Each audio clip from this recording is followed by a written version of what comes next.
Welcome to Work-Oriented Neurorehabilitation, brought to you by the North American Clinical Research Consortium.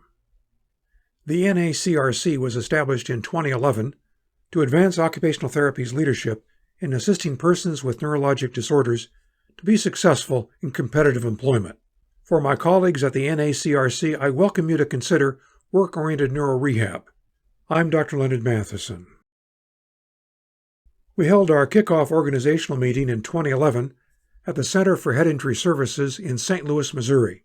At that time, occupational therapy leaders from the University of Southern California, Rancho Los Amigos National Rehabilitation Center, the University of British Columbia, the Washington University School of Medicine St. Louis Program in Occupational Therapy, and the National Military Medical Center in Bethesda, Maryland, met to share ideas and resources. Our primary organizational tool was the stage model of work-oriented neurorehabilitation that describes the process that clients progress through in returning to competitive employment. The stage model depicts occupational therapy as contributing to 7 of the 8 stages and providing leadership at stages 3 through 5. The primary focus of our work has been on facilitating the occupational therapist's interpretation of the contributions of the client's residual functional capacity in terms of competitive employability. The contributions that occupational therapists make to the client's residual functional capacity must be interpreted in terms of their potential for competitive employment. We have been working since 2011 to better bridge the gap between the client's residual functional capacity and competitive employability using the Occupational Information Network. Our primary emphasis has been on bridging this gap through calibration of occupational therapy tools and procedures in a way that allows occupational therapists and their clients to fully utilize the resources available in ONET. ONET is the United States Department of Labor's integrated system for collecting and disseminating information about the competitive labor market. The ONET content model has 6 large relational databases describing most of the jobs in the North American economies. These databases are updated several times each year. Because occupational therapy is founded on the relationship between the person's abilities and the task's demands, the worker characteristics and occupational-specific information databases are of particular interest. The worker's abilities can be cross-referenced to the task information.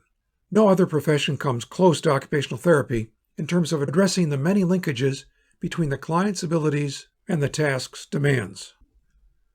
Some of the early work on the fit between the client's abilities and the task's demands was undertaken at the Washington University School of Medicine St. Louis Program in Occupational Therapy. The Structured Work Activity Groups project at the Rehab Institute of St. Louis Occupational Performance Center developed 3 major suites of activities that were freely disseminated online and in AOTA workshops in the early 2000s. SWAG 1, the St. Francis International Library, SWAG 2, Geppetto's Workshop, and SWAG 3, St. Francis Hospital, each contained work simulations that were safe and reliable and valid methods to bridge the gap between the occupational therapy clinic and the worksite. The SWAG activities involved clients being screened for safety at work before being supervised as they performed tasks with work performance standards that simulated competitive employment. Participation in these tasks allowed occupational therapists to involve clients several hours a week in which the client as employee would be supervised by the occupational therapist as employer. Clients participated in tasks that simulated the real world within the safe environment of the OT clinic. One of the most useful tools at the OPC was the doll chair assembly task, which was developed into a commercial product in 2011. The original DCAT involves the client in 3 work sample tests and 12 situational assessments that revolve around assembly of 3 doll chairs. Over the ensuing years, several upgrades have been developed to the original DCAT that has expanded its utility. These upgrades have resulted in what we now call DCAT 2, renamed as the Dynamic Complex Assessment Task. The Cognitive Abilities Profiler is the first upgrade. We use ONET to compare the client's occupation in terms of the competitive nature of the cognitive demands, for example as accountants and auditors, when compared to about 800 major occupational categories. Most of these are at the 80th and 90th percentile in terms of importance and demand for cognitive abilities such as speed of closure and deductive reasoning. In contrast, the cognitive ability of selective attention is comparably lower at the 50th percentile, while time, sharing, and visualization are down at or below the 20th percentile when compared to other occupations in the database. Using the CAP, OTs can guide the team in terms of the extent to which impairments challenging the client's cognitive resources make return to work difficult. This helps with rehabilitation planning with the client and their family and the employer and any other stakeholders. All stakeholders can be guided by comparison of these abilities with basic OT assessments early in the rehab program. This helps the client and other stakeholders to make decisions about whether to aim at returning to their usual and customary employment or considering retirement or moving into another occupation, all of which are facilitated with this tool.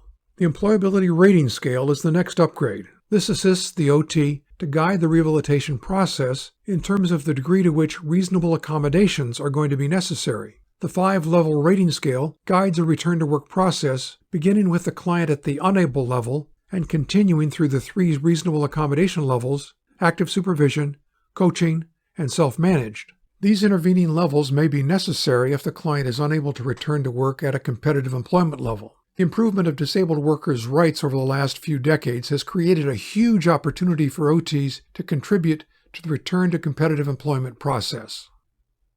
Next in the series of upgrades found in DCAT 2 is the Employment Feasibility Checklist. First developed at Rancho Los Amigos many years ago, this has been updated at the Washington University St. Louis Program in Occupational Therapy by Dr. Matt Dotson and his colleagues. The EFC guides the occupational therapist to evaluate the global employment factors involving safety, reliability, and productivity that every employer expects of every client returning to competitive employment. Identifying the feasibility areas that challenge the client is a crucial part of rehab planning. One of the most exciting upgrades in DCAT 2 involves the ONET Occupational Task Ability Profiler. This is an automated approach to ONET that integrates the DCAT evaluation process with ONET data, focusing on 9 of the most important abilities, including 6 cognitive abilities and 3 psychomotor abilities. The OTAP helps the occupational therapist to educate the client and their family, as well as the rest of the rehab team, concerning the specific return-to-work issues facing the client, the client's progress to competitive employment, and the potential need to explore alternate occupations and reasonable accommodations can be done quickly and easily with OTAP. The most recent upgrade to DCAT 2 involves integration of the 9 ONET abilities using behavior-anchored rating scales. The BAR rating process brings a specific focus on the client's shortfalls and any excess resources. As occupational therapists learn to operationally define each of these 9 constructs, they provide a powerful informational bridge between what is going on in the OT clinic and what the employer will eventually require of the client. In the next video in this series, the famous Toby case study will help to exemplify the use of these tools. Toby is the manager of a construction firm who 2 months prior to the evaluation experienced a concussive TBI. As he begins the work-oriented neurorehab process, the occupational therapist will take Toby through a situational assessment. Over the years, this case study has been used in numerous training programs to describe the benefits of the original doll chair assembly task, DCAT 1. It's important to note that the original equipment for the doll chairs is the same as the dynamic complex assessment task. All that is changed are the procedures and rating scales and the other upgrades that make the update of the original process much more valuable.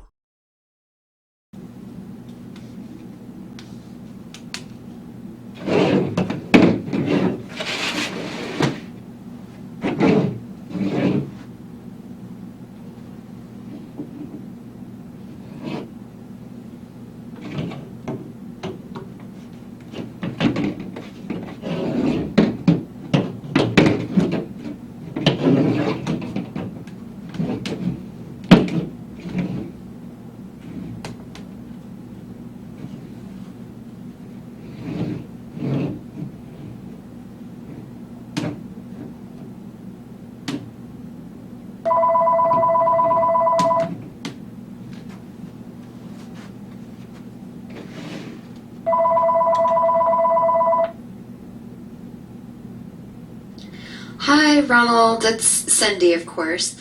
It's 7:39. So we hope you consider the DCAT 2. We're very excited about it. We believe that it's an important part of OT's future, in helping people return to competitive employment. Thanks for your time and attention. Take care now.